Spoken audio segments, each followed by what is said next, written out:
522.32 கோடி ஒதுக்கி இருக்காங்க. பிரதமர் வந்து தமிழ்நாடு வருகைக்காக வந்து இது கண் துடைப்புக்காக கொடுத்தாங்களா இல்ல வந்து உண்மையான நிதியா வழங்கி இருக்காங்களா? நீங்களே சொல்லுங்க எதுக்காக இருக்கணும்.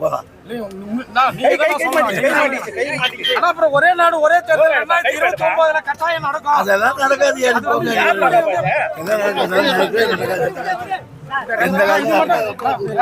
நமக்கு என்னது காட்பாடு அதெல்லாம் நடக்காது. ஒரே நாடு ஒரே பதிலாம் நடக்காது. ஒரே மொழி ஒரே நாடு ஒரே சாமியார் ஒரே காப்பாடு. 522.32 கோடி ஒதுக்கி இருக்காங்க. பிரதமர் வந்து தமிழ்நாடு வருகைக்காக வந்து இது கண் துடைப்புக்காக கொடுத்தாங்களா இல்ல வந்து உண்மையான நிதியா வழங்கி இருக்காங்களா? நீங்களே சொல்லுங்க எதுக்காக இருக்கணும்.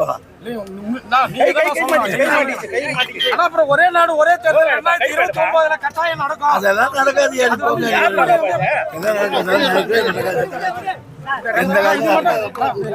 நமக்கு என்னது காட்பாடு அதெல்லாம் நடக்காது.